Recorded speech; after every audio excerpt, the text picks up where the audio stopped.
ಅಜ್ಜಿ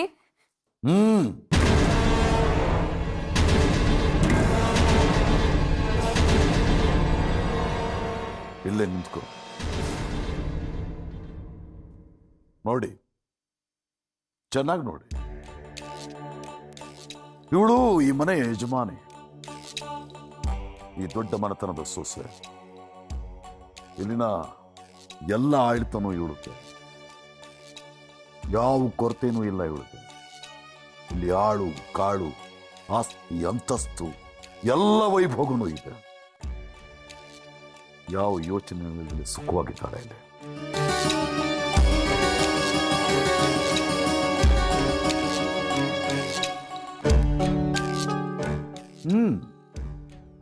ಇನ್ನು ಯಾಕೆಲ್ಲಿ ನಿಂತಿದ್ದಾರೆ? ನೋಡಿದಾಯ್ತಲ್ಲ, ಹೊರಡಿ.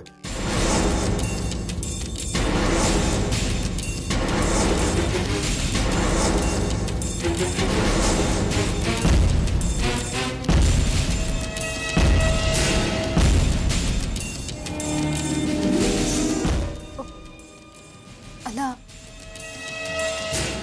ನಾವು ನಮ್ಮ ಕನಕನ್ ಜೊತೆ ಮಾತಾಡ್ಬೇಕು ಅಂತ ಬಂದ್ವಿ. ನೀವೇನೋ ಮಾತಾಡಿಸ್ಬೇಕು ಅಂತ ಬಂದ್ರಿ, ಆದ್ರೆ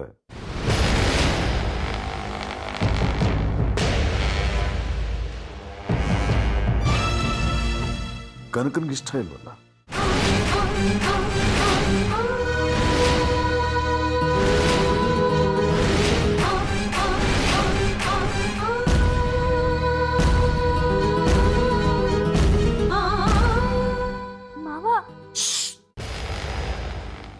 ನೋಡ್ ಕನಕ, ನೀನು ನಾನು ಹೇಳ್ದಾಗ ಕೇಳ್ತೀನಿ ಅಂತ ಈ ಮನೆಗೆ ಬಂದಿದ್ದೀಯ.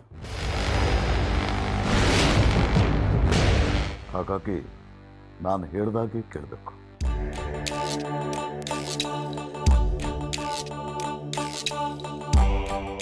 ನೋಡಿ,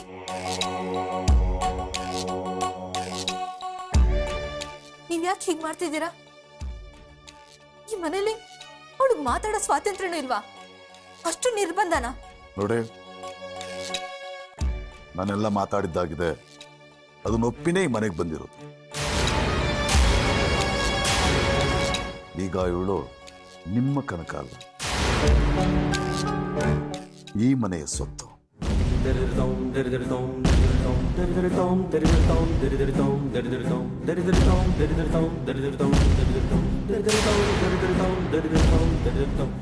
ಇದು ತುಂಬಾ ಅನ್ಯಾಯ. ಮನೆ ಬಾಗ್ಲಿಗೆ ಬಂದವ್ರಿಗೆ ಈಗ ಅವಮಾನ ಮಾಡೋದು. ನಿಮ್ಮ ಹತ್ರ ದುಡ್ಡಿದೆ ಅಂತ ನಮ್ ಕನಕನ್ ಮನ್ಸ್ ಕೆಡ್ಸಿ ನೀವು ಮೋಸ ಮಾಡಿದ್ದೀರಾ ಅವಳಿಗೆ. ಸಾಕ್, ನಿಲ್ಸು.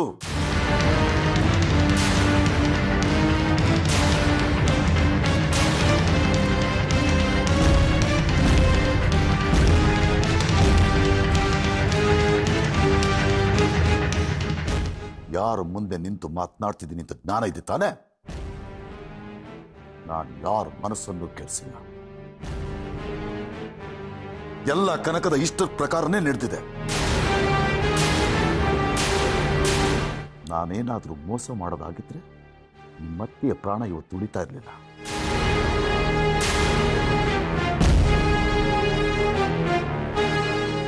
ಇವತ್ತು ನಿನ್ನ ಗಂಡ ನಿರ್ಭಯವಾಗಿ ಇಲ್ಲಿ ಬಂದು ನಿಂತ್ಕೊಳ್ಳಕ್ ಆಗ್ತಾ ಇರ್ಲಿಲ್ಲ.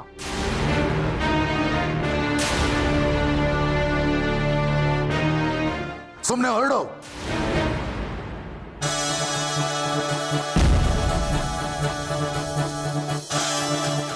ಸರ್,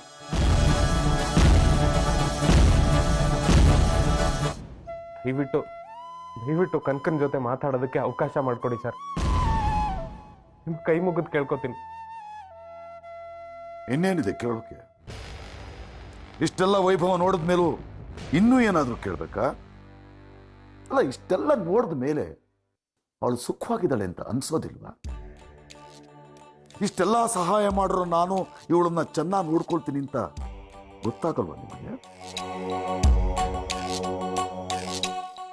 ಆದ್ರೂ ಒಂದೇ ಒಂದು ಸಾರಿ ಅವಳ ಜೊತೆ ಮಾತಾಡಿದ್ರೆ ಸಮಾಧಾನ ಸರ್. ನಾನು ತುಂಬಾ ತಪ್ಪು ಮಾಡಿಬಿಟ್ಟಿದ್ದೀನಿ. ಅವಳ ಜೊತೆ ಮಾತಾಡಿ ಒಂದೇ ಒಂದು ಸಾರಿ ಅವಳಿಗೆ ಕ್ಷಮೆ ಕೇಳಿ ಹೊರಟೋಗ್ಬಿಡ್ತೀವಿ ಸರ್. ದಯವಿಟ್ಟು ಅವಕಾಶ ಮಾಡಿಕೊಡಿ ಸರ್. ಈಗ ಮಾಡಿರೋ ತಪ್ಪೇ ಸಾಕು. ಅದನ್ನೆಲ್ಲ ಸರಿ ಮಾಡಿನೇ ಕನಕ ಇಲ್ಲಿಗೆ ಬಂದಿರೋದು. ಮತ್ತೆ ಅದನ್ನು ಕೆದಕಕ್ಕೆ ಹೋಗ್ಬೇಡ, ಅದರಿಂದ ಕನಕಂಗೆ ತೊಂದರೆ.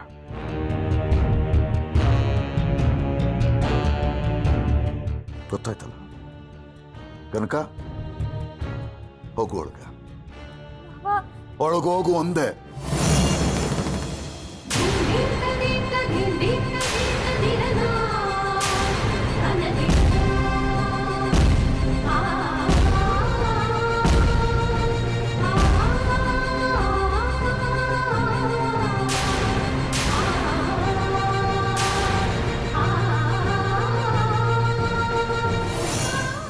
ಕನಕ,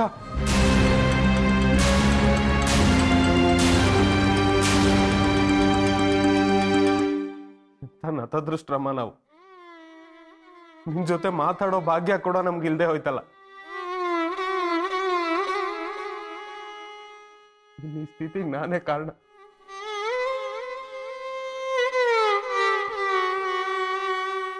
ದಯವಿಟ್ಟು ನನ್ನ ಕ್ಷಮಿಸ್ಬಿಡಮ್ಮ.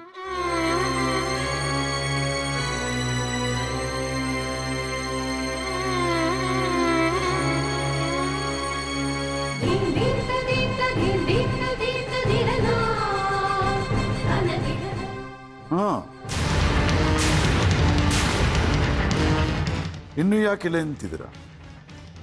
ಕನಕ ಮೇಲ್ಗಡೆ ಹೋಗಾಯ್ತು. ಇನ್ನೇನು ಕೆಲಸ ಇದೆ? ಹೊರಡಿ.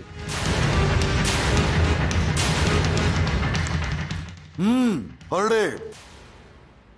ಸರ್, ಅದು ಹಾಗಲ್ಲ ಸರ್. ಬಾಗಿಲಲ್ಲಿದೆ.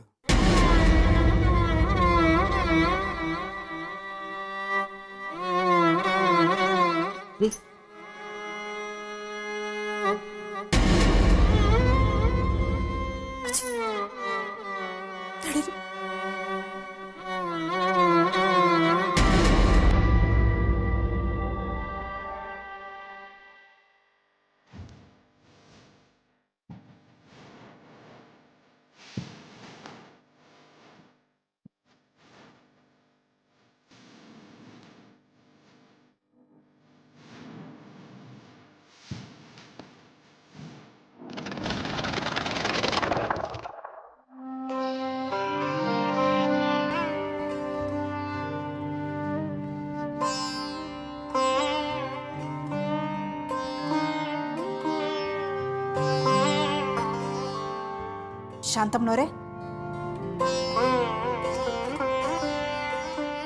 ಬನ್ನಿ. ಮಲ್ಕೊಳ್ಳಿ, ಯಾಕೆ ಎದ್ದೇಳ್ತೀರಾ? ಹೇಗಿದ್ದೀರಾ? ಯಾಕಾದ್ರೂ ಬದುಕುದ್ನೋ ಅನ್ನಿಸ್ತಾ ಇದೆ. ಛೇ, ಯಾಕೆ ಹಾಗಂತೀರಾ? ಏನೋ ದೇವ್ರದೆ ಬದುಕ್ ಬಂದ್ರಲ್ಲ, ಅದಕ್ಕೆ ಸಂತೋಷ ಪಡಿ. ಯಾವ ಸೌಭಾಗ್ಯಕ್ಕೆ ಬದುಕಬೇಕಾಗಿತ್ತು ಹೇಳಿ? ನನ್ನ ಮಗಳು ನನಗೋಸ್ಕರ ತನ್ನನ್ನೇ ಮಾರ್ಕೊಂಡು ಹೊರಟೋದ್ಲು. ಪ್ರತಿ ಕ್ಷಣ ನನಗೆ ಅವಳದೇ ಯೋಚನೆ ಆಗ್ಬಿಟ್ಟಿದೆ. ಇಲ್ಲಿಗೆ ಬಂದಿದ್ಲು, ಆದ್ರೆ ಒಂದ್ ನಿಮಿಷನೂ ನಿಂತ್ಕೊಳ್ದೆ ಹೊರಟೋಗ್ಬಿಟ್ಲು. ಏನು, ಕನಕ ಬಂದಿದ್ಲಾ? ಬಂದಿದ್ಲು, ಆದ್ರೆ ನನ್ನ ಮುಖ ನೋಡೋ ಶಾಸ್ತ್ರ ಮಾಡಿ ಹೊರಟೋದ್ಲು. ಅವಳು ಎಲ್ಲಿದ್ದಾಳು, ಏನ್ ಮಾಡ್ತಿದ್ದಾಳು? ಅವಳನ್ನ ಎಂತ ಪರಿಸ್ಥಿತಿಗೆ ತಂದ್ಬಿಟ್ಟೆ ನಾನು. ಇದನ್ನೆಲ್ಲ ನೋಡೋದಿಕ್ಕೆ ನನಗೆ ಬದುಕಿರ್ಬೇಕಿಂತ. ಸಮಾಧಾನ ಮಾಡ್ಕೊಳ್ಳಿ ಶಾಂತಮ್ಮನವರೇ, ಕನಕನ್ಗೆ ಯಾವ ತೊಂದರೆನೂ ಆಗಲ್ಲ. ಅವಳು ಆ ಮನೇಲಿ ಸುಖವಾಗಿ ಮಹಾರಾಣಿ ಥರ ಬಾಳ್ತಾಳೆ.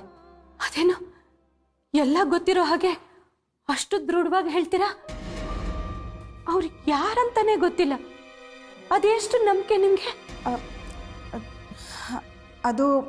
ಅದೇನಂದ್ರೆ ಶಾಂತಮ್ಮನವರೇ, ಕನಕ ತುಂಬ ಒಳ್ಳೆಯವಳಲ್ವಾ, ಅದಕ್ಕೆ. ಒಳ್ಳೆಯವರು ಎಲ್ಲೇ ಹೋದರೂ ಅವ್ರ ಗುಣದಿಂದ, ಅವ್ರ ನಡವಳಿಕೆಯಿಂದ ಅಲ್ಲಿರೋ ಪರಿಸ್ಥಿತಿನ ತಮಗೆ ಅನುಕೂಲ ಆಗೋ ಹಾಗೆ ಮಾಡ್ಕೋತಾರೆ. ಕನಕ ತುಂಬ ಒಳ್ಳೆಯವಳು. ಅವಳು ಒಳ್ಳೆತನಕ್ಕೆ ತಕ್ಕ ಹಾಗೆ ಅವಳಿಗೆ ತುಂಬ ಒಳ್ಳೆ ಮನೆಯೇ ಸಿಕ್ಕಿರುತ್ತೆ ಅನ್ನೋದು ನನ್ನ ನಂಬಿಕೆ. ಅಷ್ಟು ಒಳ್ಳೆ ಹುಡುಗಿಗೆ ಆ ದೇವರಾದರೂ ಯಾಕೆ ಮೋಸ ಮಾಡ್ತಾನೆ ಹೇಳಿ? ಏನು ನಿಮ್ಮ ಬಾಯಿ ಹರಕೆಯಿಂದ ಅಷ್ಟಾಗ್ಬಿಟ್ರೆ ಸಾಕು. ಡಾಕ್ಟ್ರು ಕನ್ಕಿ ಒಳ್ಳೆ ಮನೆನೇ ಸೇರಿದಾಳೆ ಅಂತ ಹೇಳಿದ್ರಂತೆ. ನಮ್ಮ ಅತ್ತೆ, ಲಕ್ಷ್ಮಿ, ನಮ್ಮ ಗೋವಿಂದು ಕನಕನ್ ನೋಡ್ಕೊಂಡು ಬರ್ತೀನಿ ಅಂತ ಹೋಗಿದ್ದಾರೆ. ಏನು, ಕನಕನ್ನ ನೋಡ್ಕೊಂಡು ಬರಕ್ಕೆ ಹೋಗಿದ್ದಾರಾ? ಮತ್ತೆ ಈಗಷ್ಟೇ ಕನಕ ಎಲ್ಲಿದ್ದಾಳೋ, ಏನು ಪಾಡು ಪಡ್ತಿದ್ದಾಳೋ ಅಂತ ಹೇಳಿದ್ರಿ? ನಾನು ಹೋಗಕ್ಕಾಗ್ಲಿಲ್ವಲ್ಲ, ಅದಕ್ಕೆ ಹಾಗೆ ಹೇಳಿದೆ. ಅಂದ್ರೆ ಕನಕ ಎಲ್ಲಿದ್ದಾಳೆ ಅಂತ ಗೊತ್ತಾಯ್ತಾ? ಡಾಕ್ಟ್ರು ಅವ್ರ ಮಾವನ ಮನೆ ಅಡ್ರೆಸ್ ಕೊಟ್ಟಿದ್ದಾರೆ. ಅದ್ಯಾರೋ ರುದ್ರಮೂರ್ತಿ ಅಂತೆ, ತುಂಬಾ ದೊಡ್ಡ ಸಾಹುಕಾರರಂತೆ.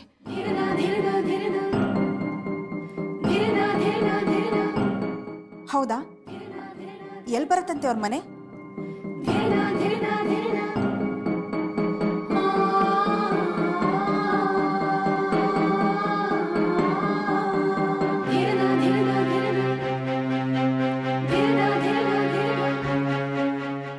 ಸರಿ ಶಾಂತಮ್ಮನವ್ರೆ, ನಿಮ್ಮನೆ ನೋಡ್ಕೊಂಡು ಹೋಗೋಣ ಅಂತ ಬಂದೆ.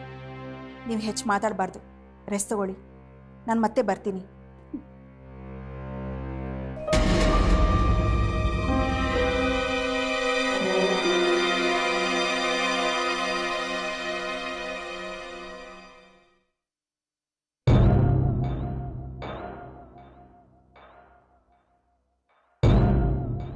ಗೋವಿಂದು, ಯಾಕೆಲ್ಲ ಒಂಥರ ಇದ್ದೀರಾ? ಏನಾಯ್ತು? ಅದೇ ಕನ್ಕಿ ನೋಡಿದ್ರ? ಚೆನ್ನಾಗಿದ್ದಾಳ? ಏನಂತ ಹೇಳೆ, ಆ ಮುದುಕ ಮನುಷ್ಯ ಎಲ್ಲ ಕಡೆ ನರಭಕ್ಷಕ. ಹೋಗಿ ಹೋಗಿ ಗಿಣಿ ತಗೊಂಡೋಗಿ ಗಿಡಗರ ಕೈ ಕೊಟ್ಟಾಗೈತೆ. ಅದೇ ಏನ್ ಹೇಳ್ತಾ ಇದ್ದೀರಾ? ಹೌದೇನೆ ಲಕ್ಷ್ಮಿ? ಹೌದು ಅತ್ತೆ, ಡಾಕ್ಟ್ರು ಹೇಳಿದ್ದೀನಿ ಕೇಳಿ ನಾವು ಆ ಮನುಷ್ಯನ ಮೇಲೆ ತುಂಬಾ ದೊಡ್ಡ ನಿರೀಕ್ಷೆ ಇಟ್ಕೊಂಡು ಅವ್ರ ಮನೆ ಹತ್ರ ಹೋದ್ವಿ. ಆದ್ರೆ ಅವರು ನಮ್ಮನ್ನ ಕನಕನ ಜೊತೆ ಮಾತಾಡೋದಕ್ಕೂ ಬಿಡ್ಲಿಲ್ಲ. ಕನಕನ್ಗೆ ಆ ಮನೇಲಿ ಯಾವ ಸ್ವಾತಂತ್ರ್ಯನೂ ಇಲ್ಲ.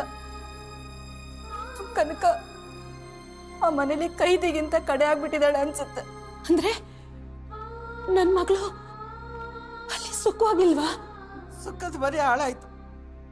ಆ ರಾಕ್ಷಸನ ಮಧ್ಯೆ ಜೀವ ಉಳಿಸ್ಕೊಂಡ್ರೆ ಸಾಕು ಅನ್ನಂಗಾಗೈತೆ. ಎಲ್ಲ ಅವನು ಹೇಳ್ದಂಗೆ ಆಗ್ಬೇಕು. ಅವನು ಹಾಕಿದ್ಗೇನೋ ದಾಟೋ ಹಂಗಿಲ್ಲ, ತುಟಿಕ್ ಪಿಟಿಕ್ ಅನ್ನೋ ಹಂಗಿಲ್ಲ. ಕಷ್ಟನೋ ಸುಖನೋ ಇಲ್ಲಿ ಹೆಂಗೋ ಇತ್ತು. ಅಲ್ಲೋಗಿ ಬಾಡ್ಲೆಯಿಂದ ಬೆಂಕಿಗೆ ಬಿದ್ದಂಗಾಗೈತೆ. ಗೋವಿಂದು, ಏನೋ ಇದಲ್ಲ? ಏನಂತ ಹೇಳಮ್ಮ? ಜೈಲಲ್ಲಿ ತೋರಿಸೋ ಹಾಗೆ ಕಣ್ಕಳ ಮುಖ ತೋರಿಸಿ ನಮ್ಮನ್ನ ನಾಯಿ ತರ ಆಚೆ ಅಟ್ಬಿಟ್ರು. ರಕ್ತ ಕುದ್ದು ಹೋಗಿತ್ತು. ಆದ್ರೆ ಅವರೇ ನನ್ನ ಬಿಡಿಸಿದ್ದು. ಅವ್ರ ಋಣ ನನ್ನ ಮೇಲಿದೆ ಅಂತ ತಡ್ಕೊಂಡು ಸುಮ್ಮನಾದೆ. ಅಯ್ಯೋ ದೇವ್ರೆ, ಮತ್ತೆ ಅವ್ರು ನಮ್ಗೆ ಇಷ್ಟೆಲ್ಲ ಸಹಾಯ ಮಾಡಿದಾರಲ್ಲೋ. ಆಪರೇಷನ್ಗೆ ದುಡ್ಡು ಕೊಡ್ಸಿದ್ದಾರೆ, ನಿನ್ನ ಜೈಲಿಂದ ಬಿಡಿಸಿದ್ದಾರೆ. ಅಂಥವ್ರು ಮೃಗದ ತರ ನಡ್ಕೋತಾರೆ ಅಂದ್ರೆ ಹೇಗೋ ನಂಬೋದು? ಬಲಿ ಹಾಕೋರು ಕೋಣನ ಸಂತೆಯಿಂದ ದುಡ್ಡು ಕೊಟ್ಟೆ ಕೊಂಡ್ಕೊಂಡು ಹೋಗೋದು. ಬಲಿ ಹಾಕೋಕ್ ಮುಂಚೆ ಹುಲ್ಲು ನೀರು ಕೊಟ್ಟು ಸಾಕೊಂಡಿರ್ತಾರೆ. ಹಂಗಾಗೈತೆ ನಮ್ ಕನ್ಕನ್ ಪರಿಸ್ಥಿತಿ. ಅಮ್ಮ, ಒಟ್ನಲ್ಲಿ ಇದಕ್ಕೆಲ್ಲ ನಾನೇ ಕಾರಣ ಆಗ್ಬಿಟ್ಟೆ ಅಮ್ಮ. ಈಗ ಅದನ್ನೆಲ್ಲ ಜ್ಞಾಪಿಸ್ಕೊಂಡು ಕೈ ಹಿಸ್ಕೊಂಡು ತೆಪ್ಪು ಕೂತ್ಕೋಬೇಕಾಗಿದೆ. ಅಯ್ಯೋ, ಇದಕ್ಕೆಲ್ಲ ಕಾರಣ ನೀನಲ್ಲ ಗೋವಿಂದು, ನಾನು. ಅಮ್ಮ, ನೀನೇ ಹೇಗಮ್ಮ ಕಾರಣ ಆಗ್ತೀಯಾ?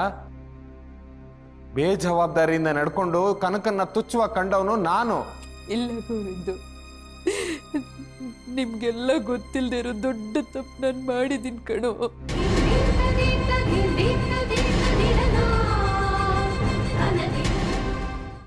ಅದಕ್ಕೆ ಆ ಕರ್ಮಣ ಈಗ ಅನುಭವಿಸ್ತಾ ಇದ್ದೀನಿ. ಅದ್ರ ಫಲನೇ ನನ್ನ ಮಗಳನ್ನ ದೂರ ಮಾಡಿಕೊಂಡು ಈಗ ನರಕ ಯಾತನೆ ಅನುಭವಿಸ್ತಾ ಇದ್ದೀನಿ. ಅವಳು ಸುಮ್ಮನೆ ನಮ್ಮನ್ನೆಲ್ಲ ಬಿಟ್ಟು ಹೋಗ್ಲಿಲ್ಲ ಗೋವಿಂದು. ನನ್ ಕಿರುಕುಳ ತಡ್ಕೊಳ್ಳಾರ್ದೆ ಮದುವೆ ನೆಪ ಮಾಡ್ಕೊಂಡು ನಮ್ಮನ್ನೆಲ್ಲ ಬಿಟ್ಟು ಹೊರಟೋದ್ಲು. ನಾನು ಅಂತಿದ್ದ ಪಾಪಿ ಅಲ್ಲ. ಯಾರ್ದೋ ಮಾತು ಕೇಳ್ಕೊಂಡು ಹೆತ್ತು ಮಗಳನ್ನೇ ತಿರಸ್ಕರಿಸ್ಬಿಟ್ಟೆ. ನಾನು ಪಾಪಿ.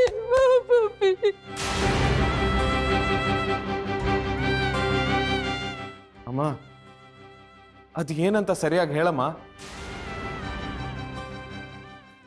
ಅತ್ತೆ, ಇನ್ನು ಎಷ್ಟು ದಿನ ಅಂತ ಈ ರಹಸ್ಯನ ನಿಮ್ಮ ಹೊಟ್ಟೆಲೆ ಇಟ್ಕೊಂಡು ಒದ್ದಾಡ್ತೀರ?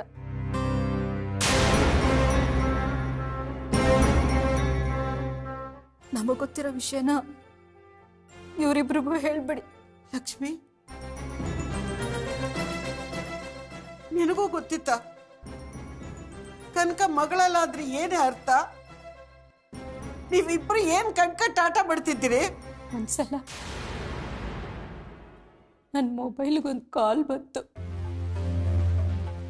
ಆ ಕಡೆಯಿಂದ ಕಳೆದೋಗಿರೋ ಒಂದು ಹುಡುಗಿ ಬಗ್ಗೆ ಯಾರೋ ಏನೋ ಹೇಳ್ತಾ ಇದ್ರು.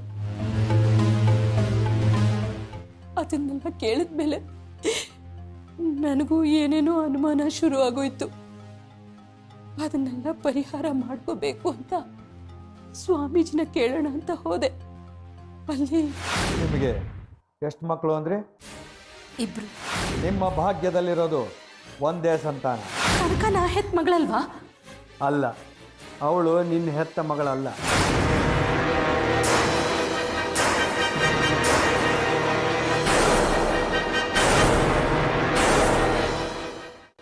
ಇಷ್ಟೇ ನಡ್ತಿದ್ದು.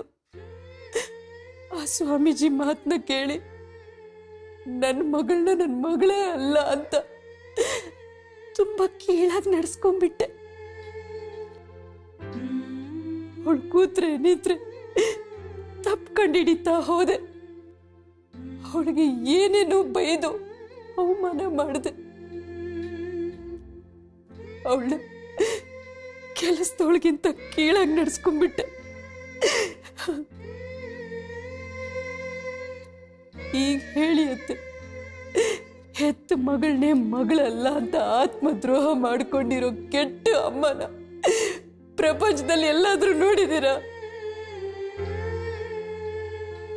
ಅದಕ್ಕೆ ಅತ್ತೆ, ಕನಕಿ ಈ ಕೊರಗ್ನಲ್ಲೇ ಬಿದ್ದು ಸಾಯಿ ಅಂತ ನನ್ನ ಬಿಟ್ಟು ಹೊರಟೋದ್ಲು ಕಣೋ. ನಿನ್ ಜನ್ಮಕ್ಕೆಷ್ಟು ಎಂತ ಕೆಲಸ ಮಾಡ್ಬಿಟ್ಟಿ? ಎತ್ತು ಮಗದ ಮೇಲೆ ಅನುಮಾನ ಪಟ್ಟಾಗ್ಲೆ ನಿನ್ನ ಜ್ಞಾನ ಬರ್ಬೇಕಿತ್ತು. ಹಂಗೂ ಯಾಮಾರ್ಬಿಟ್ಟಿಯಲ್ಲೇ. ಕಳ್ಳ ಗೊತ್ತಿಲ್ದಿರೋದು ಆ ದೇವ್ರು ಗೊತ್ತಿರ್ತೈತೇನೆ. ಆ ಮನೆಯಾಳ ಸ್ವಾಮಿ ಮಾತು ಕೇಳ್ಕೊಂಡು ಏನೋ ಗೊತ್ತಿಲ್ಲದೆ ಇರೋ ನಮ್ ಕನಕನಿಗೆ ದ್ರೋಹ ಮಾಡ್ಬಿಟ್ಟಿಯಲ್ಲೇ. ಮನುಷ್ಯ ನೀನು, ಪರಮ ಚಾಡಲ್ಲಿ ನೀನು. ಅಮ್ಮ, ನೀನ್ ತುಂಬಾ ದೊಡ್ಡ ತಪ್ಪು ಮಾಡ್ಬಿಟ್ಟೆ ಅಮ್ಮ. ಹೂ ಕಣೋ ಗೋವಿಂದು, ಕನಕಿ ನಾವೊಂದು ಒಳ್ಳೆ ಮನೆಗೆ ಸೇರಿಸಿ ನನ್ನ ತಪ್ಪಿಗೆ ಪ್ರಾಯಶ್ಚಿತ್ತ ಮಾಡ್ಕೋಬೇಕು ಅನ್ಕೊಂಡಿದ್ದೆ. ಆದ್ರೆ ಅವಳು ನಮ್ಮಿಂದ ದೂರ ಹೊರಟೋದ್ಲು.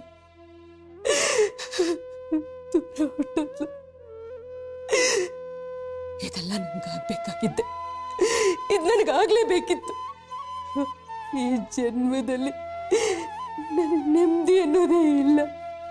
ನನ್ನ ಮಗಳು ಹೋದ ಕಡೆನಾದ್ರೂ ಸುಖವಾಗಿರ್ತಾಳೆ ಅನ್ಕೊಂಡೆ. ಆದ್ರೆ ಹೋದ ಕಡೆನೂ ಸುಖವಾಗಿಲ್ಲ ಅಂತ ಗೊತ್ತಾಗಿ ನನ್ನ ಎದೆ ಕೂತೋಗ್ತಿದೆ ಕಣೋ, ಕೂತೋಗ್ತಿದೆ.